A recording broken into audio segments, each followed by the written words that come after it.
Hi guys, welcome back to another session. मैं आभा बनोट लेकर आई हूँ आपके लिए करंट अफेयर्स का एपिसोड नंबर 719। आज की तारीख है 16 जुलाई 2020। हमारे दो चैनल्स हैं, पिनाकल और फ्रंटियर IAS, और अगर अब तक आपने इन चैनल को सब्सक्राइब नहीं किया है तो सब्सक्राइब करना बिल्कुल ना भूलिएगा। साथ ही साथ इस बेल आइकन को जरूर दबाना है ताकि हमारी आने वाली हर वीडियो की नोटिफिकेशन आपको मिल सके। हमारी दो वेबसाइट्स हैं sscjlpinacle.com और baljidhaka.com। इन दोनों को विजिट करना बिल्कुल ना भूलिएगा। ये सेशन हर रोज सुबह 4 बजे अवेलेबल हो जाता है और वीडियो की एंड में आपसे क्विज के क्वेश्चन पूछे जाते हैं जिनका आंसर आपको कमेंट सेक्शन में जरूर करना है। स्टार्ट करेंगे प्रीवियस क्विज के साथ। आपका पहला क्वेश्चन था, भारतीय क्रिकेट कंट्रोल बोर्ड BCCI के अंतरिम मुख्य कार्यकारी अधिकारी CEO के रूप में किसे नियुक्त किया गया है? तो इसका सही जवाब है हेमांग अमीन। और दूसरा क्वेश्चन था, 2020 वॉन करमन पुरस्कार से किसे सम्मानित किया जाएगा? तो इसका सही जवाब है K-Sivan। स्टार्ट करेंगे आज के सेशन के पहले क्वेश्चन के साथ। मोहन बागान रत्न पुरस्कार 2020 के लिए किसे नामित किया गया है? तो इसका सही जवाब है ऑप्शन नंबर D, दोनों B और C, यानी पलाश नंदी और गुरबख्श सिंह दोनों को ही मोहन बागान रत्न पुरस्कार 2020 के लिए नामित किया गया है। इस वर्ष महान हॉकी खिलाड़ी गुरबख्श सिंह और बंगाल के पूर्व प्रथम श्रेणी क्रिकेटर पलाश नंदी को मोहन बागान रत्न से नवाजा जाएगा।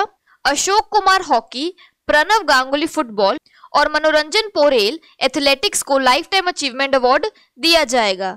जबकि पिछले सीजन टीम को आई लीग खिताब दिलवाने में अहम रोल निभाने वाले जोसेबा बेटिया को क्लब के सर्वश्रेष्ठ फुटबॉलर सीनियर का पुरस्कार दिया जाएगा।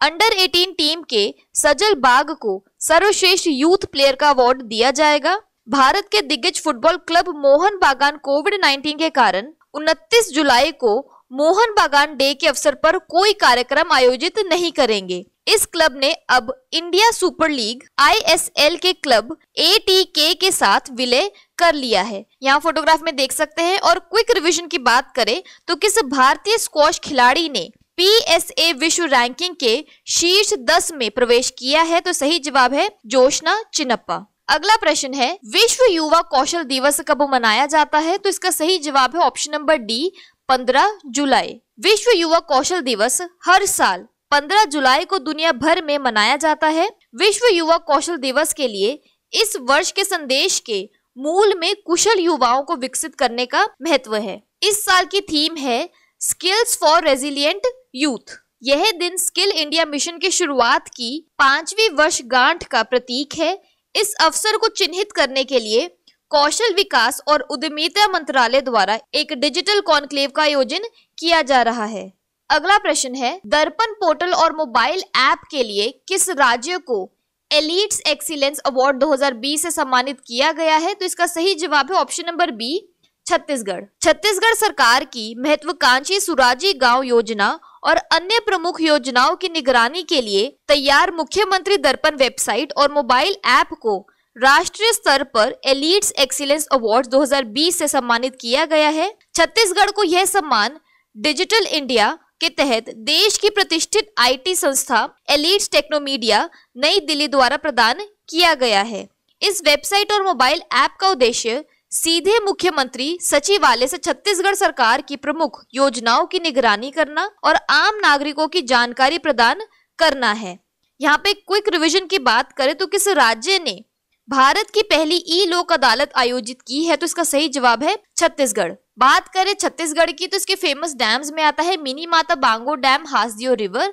थर्मल पावर प्लांट्स में आता है Korba super thermal power plant और Sipat thermal power plant. Tiger reserves में आता है Achanakmar tiger reserve, Udanti Sita Nadi tiger reserve और इंद्रावती टाइगर रिजर्व। छत्तीसगढ़ की कैपिटल है रायपुर, गवर्नर है अनुसुईया UK और CM है भूपेश बाघेल। अगला प्रश्न है, हाल ही में किस राज्य के मुख्यमंत्री ने तागम समुदाय पर एक पुस्तक जारी की है? तो इसका सही जवाब है option number D, Arunachal Pradesh. हाल ही में अरुणाचल प्रदेश के मुख्यमंत्री ने एक पुस्तक जिसका शीर्षक Tangams an ethnolinguistic study of the critically endangered group of Arunachal Pradesh जारी की। यह पुस्तक तांगम समुदाय की भावी पीढ़ियों का मार्गदर्शन करेगी। तांगम अरुणाचल प्रदेश के एक छोटे से गांव में 253 वक्ताओं तांगम भाषा का प्रयोग करने वाले के रूप में केंद्रित एक समुदाय है। तांगम अरुणाचल प्रदेश की बड़ी आदि जनजाति के भीतर एक अल्पज्ञात समुदाय है। यूनेस्को के world Atlas of endangered language 2009 के अनुसार तांगम एक मौखिक भाषा है जो तिब्बती बर्मन भाषा परिवार के तहत तानी समूह से संबंधित है। इसे UNESCO world Atlas of endangered languages में गंभीर रूप से लुप्तप्राय क्रिटिकली एंडेंजर्ड श्रेणी में सूचीबद्ध किया गया है। यहाँ पर एक क्विक रिवीजन की बात करें तो हंगपन दादा ब्रिज कहाँ पर है? अरुणाचल प्रदेश में। बात करें अरुणाचल प्रदेश की तो इसकी फेमस डैम में आता है रंगनदी डैम, फोक डांस में आता है बारदो छम। अरुणाचल प्रदेश की कैपिटल है ईटानगर, गवर्नर है BD मिश्रा और CM है पेमा खांडू। अगला प्रश्न है, शाहिदुल आलम को CPJ international press freedom award 2020 का विजेता घोषित किया गया है। वह किस देश से है? तो इसका सही जवाब है ऑप्शन नंबर C, बांग्लादेश। प्रसिद्ध बांग्लादेशी फोटो जर्नलिस्ट और पाठशाला मीडिया संस्थान के संस्थापक शाहिदुल आलम को 2020 अंतर्राष्ट्रीय प्रेस स्वतंत्रता पुरस्कार के विजेताओं में से एक के रूप में घोषित किया गया है। Committee to protect journalist CPJ Shahidul और 3 अन्यों को इस अवार्ड से सम्मानित करेगी। सभी 4 पुरस्कार विजेताओं को या तो गिरफ्तार कर लिया गया है या उनकी रिपोर्टिंग के लिए प्रतिशोध में आपराधिक मुकदमा चलाया गया है। अन्य विजेताओं की बात करें, मोहम्मद मोजेद जो ईरान से हैं, वह एक स्वतंत्र आर्थिक रिपोर्टर हैं। दापो ओलोरोनियोमी जो नाइजीरिया से हैं, वह एक सह संस्थापक नाइजीरियाई अखबार प्रीमियम टाइम के CEO और प्रकाशक हैं। और स्वेतलाना प्रोकोपेया रूस से हैं जो एक radio free Europe radio liberty के लिए क्षेत्रीय संवाददाता हैं। यहाँ फोटोग्राफ में देख सकते हैं। और क्विक रिवीजन की बात करें तो वर्ल्ड प्रेस फ्रीडम डे कब मनाया जाता है? मई 3 को। और 2020 की थीम की बात करें, जर्नलिज्म विदाउट फियर और फेवर। अगला प्रश्न है, किस वित्तीय संस्थान ने अपने 39वें स्थापना दिवस को चिन्हित करने के लिए अपना पहला डिजिटल चौपाल आयोजित किया है? तो इसका सही जवाब है option number D, NABARD. National bank for agriculture and rural development NABARD ने अपने 39वें स्थापना दिवस को चिन्हित करने के लिए अपना पहला डिजिटल चौपाल आयोजित किया। डिजिटल चौपाल एक वीडियो कॉन्फ्रेंस के रूप में आयोजित किया गया था जिसमें नाबार्ड द्वारा शुरू की गई विभिन्न परियोजनाओं के प्रतिभागियों ने भाग लिया था ताकि वे उन परियोजनाओं के बारे में अपने अनुभव साझा कर सके जिनमें वे शामिल हैं। डिजिटल चौपाल सत्र के दौरान नाबार्ड ने बैंकों और वित्तीय संस्थानों के लिए 5,000 करोड़ रुपए की पुनर्वित्त योजना की भी घोषणा की। नाबार्ड के नए अध्यक्ष हैं GR चिंटाला। अगला प्रश्न है, हाल ही में किस राज्य के उप मुख्यमंत्री को उनके पद से हटा दिया गया है? तो इसका सही जवाब है ऑप्शन नंबर D, राजस्थान। 14 जुलाई 2020 को राजस्थान के उप मुख्यमंत्री सचिन पायलट को हटा दिया गया था। राजस्थान कांग्रेस कमेटी के प्रमुख के रूप में भी सचिन पायलट को हटा दिया गया है। कांग्रेस नेता गोविंद सिंह डोटासरा को उनके स्थान पर नए राजस्थान PCC चीफ के रूप में नियुक्त किया गया है। 2 अन्य कांग्रेस विधायकों विश्वेंद्र सिंह और रमेश मीना को भी राज्य मंत्री के रूप से हटा दिया गया है। काफी समय से राजस्थान के CM अशोक गहलोत और डिप्टी CM सचिन पायलट के बीच राज्य में सत्ता संघर्ष बने हुए थे। बात करें राजस्थान की तो इसके डैम्स और रिवर्स में आता है जवाहर सागर चंबल, जसवंत सागर लूनी और राणा प्रताप सागर चंबल। नेशनल पार्क्स की बात करें तो Ranthambore national park, Sariska tiger reserve, Keoladeo national park और desert national park.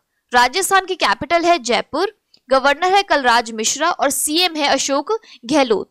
World heritage sites में आता है जयपुर सिटी और जंतर मंतर। अगला प्रश्न है, प्रधानमंत्री स्ट्रीट वेंडर्स आत्मनिर्भर निधि या PM स्वनिधि के कार्यान्वयन में किस राज्य ने शीर्ष स्थान प्राप्त किया है? तो इसका सही जवाब है option number B, Madhya Pradesh. Madhya Pradesh के मुख्यमंत्री शिवराज सिंह राज्य में स्ट्रीट वेंडर्स को वीडियो कॉन्फ्रेंसिंग के माध्यम से 12 जुलाई 2020 को संबोधित किया। मध्य प्रदेश ने अब तक राज्य के 15,500 स्ट्रीट वेंडरों को लगभग 15.50 करोड़ रुपए के ब्याज मुक्त ऋण को मंजूरी दी है और मध्य प्रदेश प्रधानमंत्री street vendors Atmanirbhar Nidhi PM Svanidhi के कार्यान्वयन में शीर्ष स्थान पर है। 12 जुलाई 2020 तक 8,70,300 स्ट्रीट वेंडर्स ने PM स्वनिधि के तहत खुद को पंजीकृत किया है। 8,70,300 में से लगभग 1,76,000 स्ट्रीट वेंडर्स को पहचान पत्र और वेंडिंग सर्टिफिकेट जारी किए गए हैं।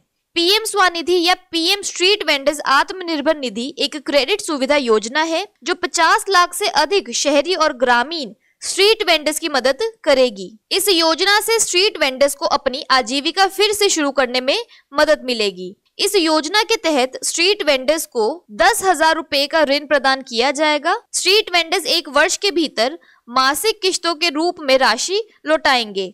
इस योजना की घोषणा वित्त मंत्री निर्मला सीतारमण ने आत्मनिर्भर भारत अभियान के पैकेज की घोषणा के दौरान की थी। यहाँ पर एक क्विक रिवीजन की बात करें तो कोरोना वायरस कोविड-19 संक्रमण को सीमित करने के लिए मध्य प्रदेश सरकार ने रोको टोको अभियान की शुरुआत की है।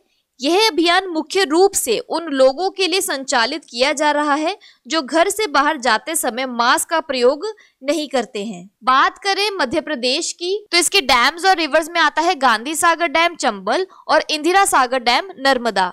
नेशनल पार्क्स में आता है कान्हा टाइगर रिजर्व, पन्ना नेशनल पार्क, पेंच नेशनल पार्क और बंधवगढ़ नेशनल पार्क। मध्य प्रदेश की कैपिटल है भोपाल, सीएम है Shivraj Singh Chouhan. World heritage sites में आता है बुद्धिस्ट मॉन्यूमेंट्स है सांची और खजुराहो ग्रुप ऑफ मॉन्यूमेंट्स। अगला प्रश्न है, लगभग 20 दिनों तक भारत में कौन सा दुर्लभ धूमकेतु दिखाई देगा? तो इसका सही जवाब है ऑप्शन नंबर डी, नियोवाइज। 1000 साल में एक बार दिखने वाला नियोवाइज नाम का धूमकेतु 14 जुलाई से आसमान में स्पष्ट रूप से दिखाई देगा।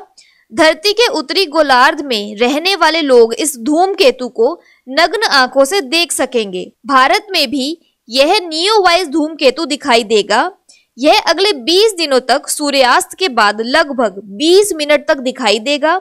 अमेरिका की अंतरिक्ष एजेंसी नासा ने मार्च में एक अजीब घटना अपने कैमरे में कैद की थी। वैज्ञानिकों के अनुसार धूमकेतु नियोवाइज सूर्य से 44 मिलियन किलोमीटर नजदीक से गुजर चुका है। तब से यह धूमकेतु धीरे धीरे हर रोज क्षितिज के करीब पहुंचता रहा। यह धूमकेतु 22 से 23 जुलाई को धरती के सबसे नजदीक होगा। 22 से 23 जुलाई को इसकी धरती से दूरी सिर्फ 100 मिलियन किलोमीटर होगी। अगला प्रश्न है, हाल ही में मानव संसाधन विकास मंत्रालय द्वारा छात्रों के लिए स्क्रीन समय को प्रतिबंधित करने के लिए कौन से दिशा निर्देश जारी किए गए हैं? तो इसका सही जवाब है ऑप्शन नंबर सी, प्रज्ञाता। केंद्रीय मानव संसाधन विकास मंत्री श्री रमेश पोखरियाल निशंक ने ऑनलाइन माध्यम से डिजिटल शिक्षा पर प्रज्ञाता दिशा निर्देश जारी किए। प्रज्ञाता दिशा निर्देशों में ऑनलाइन डिजिटल शिक्षा के 8 चरण प्लान, रिव्यू, अरेंज, गाइड, याक या टॉक, असाइन, ट्रैक और एप्रिशिएट शामिल हैं। यह 8 चरण उदाहरणों के साथ चरणबद्ध तरीके से डिजिटल शिक्षा की योजना और कार्यान्वयन का मार्गदर्शन करते हैं।